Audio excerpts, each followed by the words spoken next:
Hey kids, ready?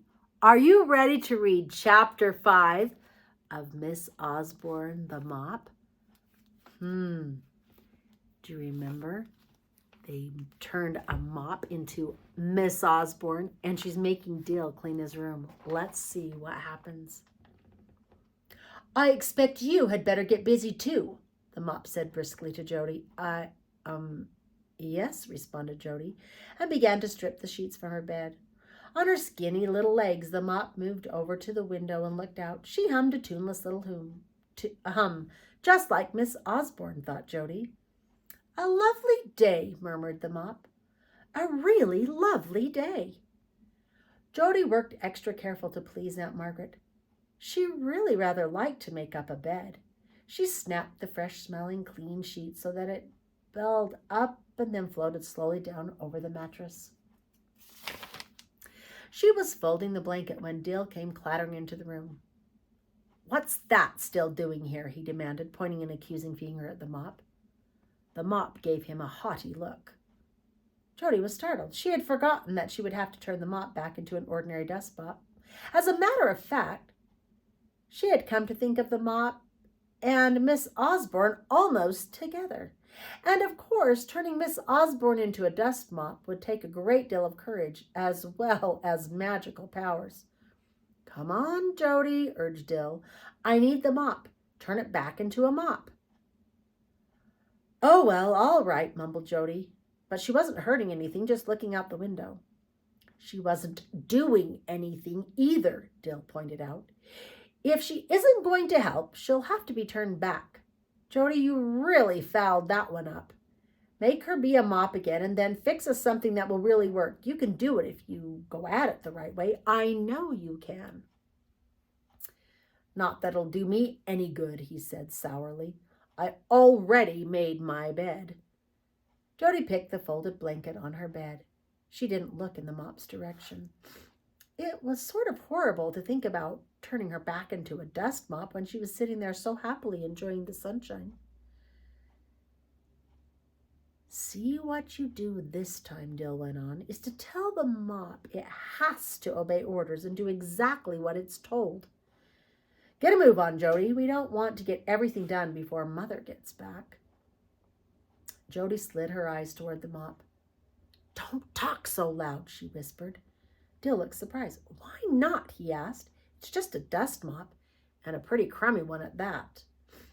Well, I can't help thinking she has feelings, Jody admitted. And she seems kind of nice in a way, sort of. Dill was scornful.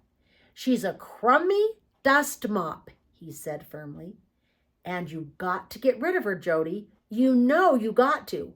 You can't let her keep on hanging out the window that way.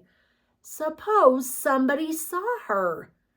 Oh, I guess you're right, said Jody. She walked very quietly up to the mop and leveled a finger at her.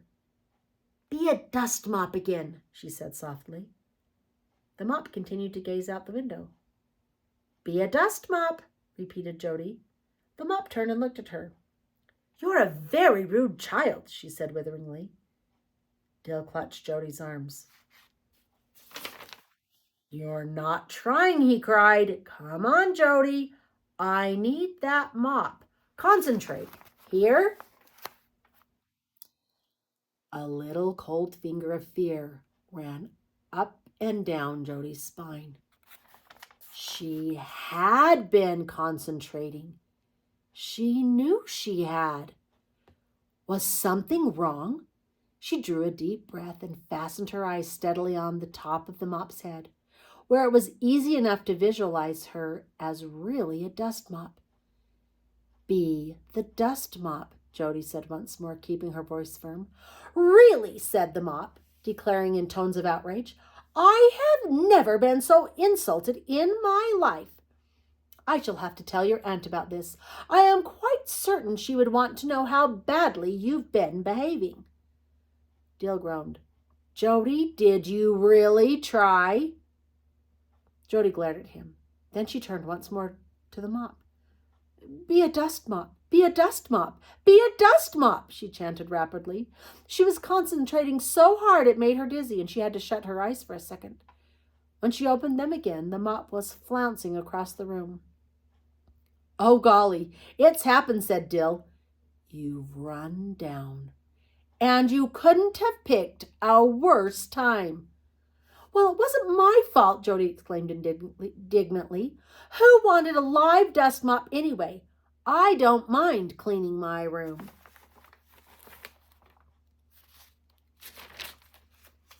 It isn't much work, and I never wanted any old dust mop running around doing it for me. She broke off and fumbled for a piece of Kleenex in the pocket of her shorts. Don't cry, for pity's sake, whispered Dill. Gosh, Jody, don't cry. This is a life-or-death emergency, and we haven't got time for crying. Mother'll be back in an hour, and when she gets back... What are we going to do with that mop? Jody wrung her hands. Oh, I don't know, she cried. Oh, how awful. What can anybody do with a live dust mop? Well, we better calm down and think what to do, said Dill. He turned around and looked at the mop, who was leaning against a chair, looking scandalized. He wondered if she could sit down. She seemed to bend in very awkward places. I guess the first thing to do was lock her in a closet or something. Jody, too, looked at the mop. Oh, Dill, that would be so cruel. And anyway, she'd just yell her head off, or her mop off, or whatever you call it. She paused, thinking, I guess the best thing would be to try to make up with her, be very nice to her, and maybe she'll be quiet until we can smuggle her out of the house. It seems like she'd be right at home in a closet, said Dill. But maybe you're right. Go tell her you're sorry. Jody started to argue the point that she wasn't the one who had been rude to the mop in the first place, but then she changed her mind. There wasn't time to argue, and anyway, she really was sorry. She looked at the mop rather timidly. She'd always been just a tiny bit scared of Miss Osborne, and the mop was very like Miss Osborne. Oh, Miss Mop, I mean. Jody began in as politely a voice as she could manage, in spite of the fact that it was a little unsteady. We want to apologize. We didn't mean to hurt your feelings. It was just a game, a sort of joke. We didn't mean it, and we're sorry. The mop turned her head and stared out the window as if she hadn't heard. But after a minute, she answered faintly. It was very rude, and it gave me quite a shock. She put one of her skinny hands to her head and sighed deeply. But you've apologized very nicely, she went on, suddenly brisk. I'm sure you'll be more considerate in the future. I forgive you both. And now I think you'd better hurry and get these rooms tidy. I'm sure you're both eager to please Mrs. whatever her name is, your aunt, Jody. I sincerely hope that you intend to have this room completely cleaned by the time she gets back. She switched her gaze to Dill. And you too, young man, she added severely. Jody gave Dill a baleful glance and stalked out of the room. Jody went silently back to work. She put all her books back into the little bookcase, tidied the top of her table and dresser, and went down to the kitchen and got a second dust mop. She looked at it thoughtfully. Who would have thought such an innocent-looking piece of equipment could lead you into such a mess? Because they were in a mess, she told herself as she went back up the stairs. There just wasn't any way you could tell a grown person that you had made a dust mop come alive, and now you couldn't undo it. And what in the world were they going to do with this mop? Especially with company coming. They couldn't leave her to run around the house like the old form in the tale of Titty Mouse and Tatty Mouse. She frowned as she pushed her second mop back and forth over the worn boards of the floor. She took the mop into Dill's room, leaving Miss Osborne the mop still gazing dreamily out the window.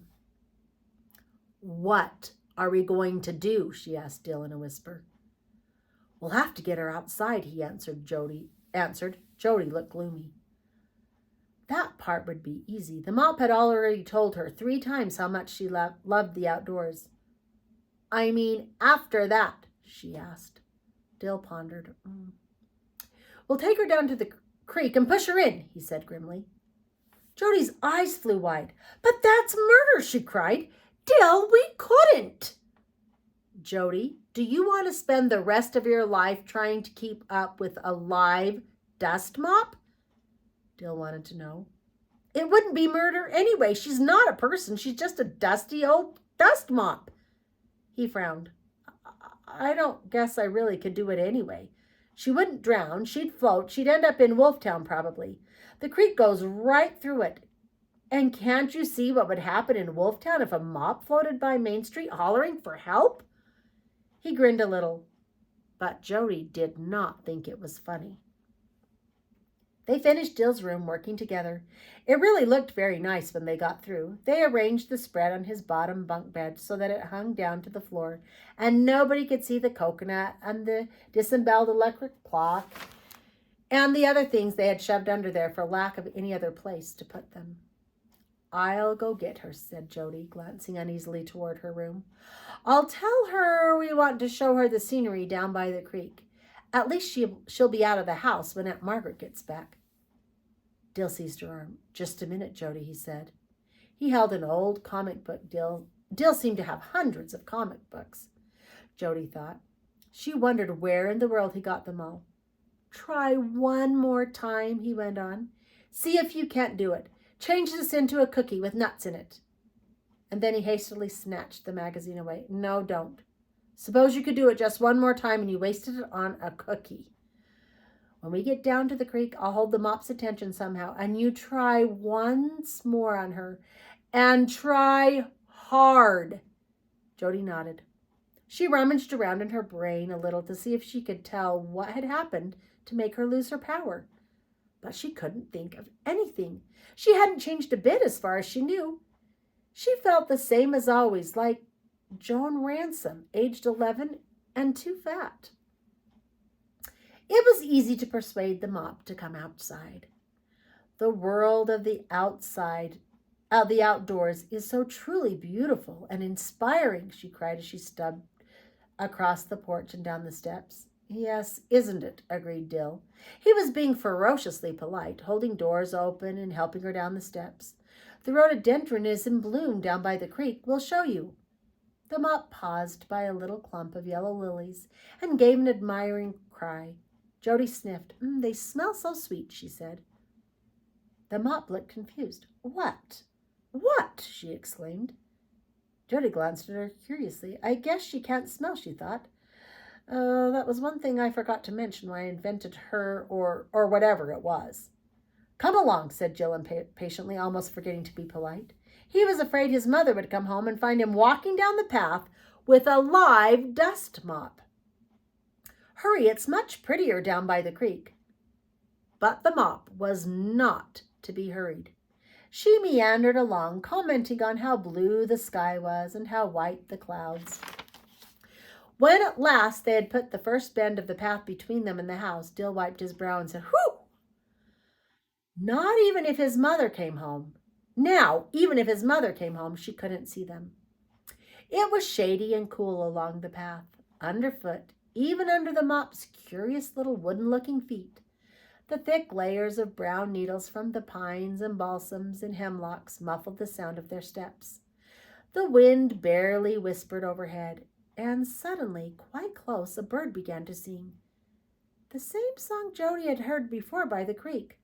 Through the shadows came that clear, sweet voice, seeming to twine in upon itself and spin down into silence before it began again. Listen, murmured Jody. The mop halted, her head tilted. Jody watched her closely. Miss Osborne had known a lot about birds, she remembered. Maybe the mop had sort of inherited her knowledge. Maybe she could tell what the name of the singer was. What is it? Asked Jody softly. What's singing? It's the voice of the fruit-frosted cupcake, answered the mop firmly. Jody's mouth dropped open. Dill put his hand over his mouth to hide his grin. When the mop trotted off the path to get a closer look at some mushrooms, he nudged Jody. What'd you expect? He asked. Raised in a broom closet. When at last they reached the creek, the children were worn out with exclaiming and admiring and glad to sit watching the water sliding eternally over its little falls and booming in among the rocks. The Mop sat beside them, still marveling. Finally, Dill gave Jody another punch. She wished he wouldn't. Her ribs were getting as black and blue as his.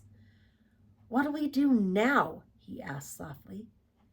"We can stay out here this afternoon, but sooner or later we'll have to go home." Jody shook her head glumly.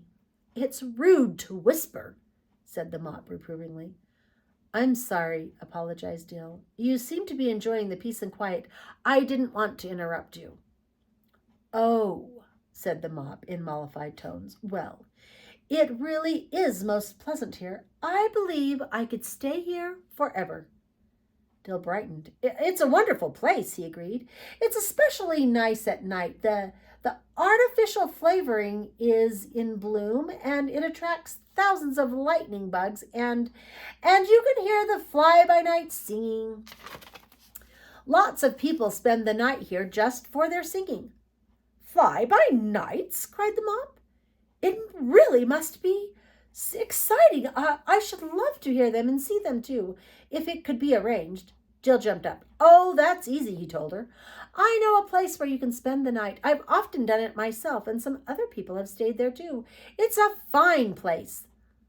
The Mop clasped her skinny little hands. "How thrilling!" she exclaimed. "Is it close by?" Jody knew what Dill was talking about.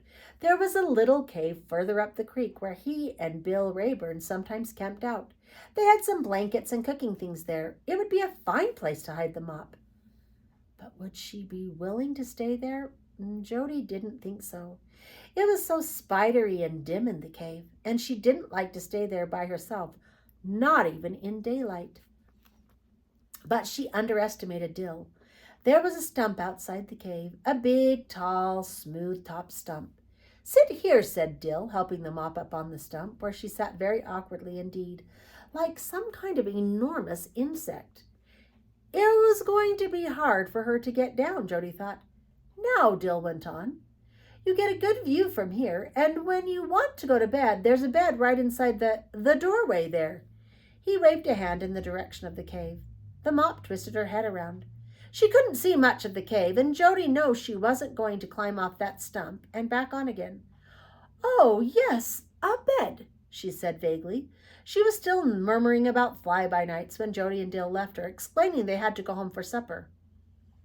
"I bet she's mad when she sees that bed," Jody told Dill as they walked back up the path. "Do you suppose she eats? What if she does eat? What does she like?" "Hay," said Dill. "Hay and ham sandwiches." "I don't guess she eats. It's like being able to smell. You never mentioned it when you brought her alive, and maybe she won't like the bed. But can you think of anything else to do with her?" But neither of them mentioned the real worry. What to do about the Mop tomorrow. When Jody woke the next day, she knew it was early. The sky had the look misty and exciting. A very early morning. And what had made her suppose there weren't many birds up here in the mountains? There must be millions of them shouting outside right now. Suddenly, the day seemed so fresh and new and beautiful. Jody couldn't stay in bed another minute. She threw back her blanket and jumped up. The air coming through her window was sweet and cold. She poked her head through the curtains to get a better look at this lovely new-hatched world. And there on the path from the creek, scuttling along in a very determined manner, was the Mop. Chapter 6. See you next time.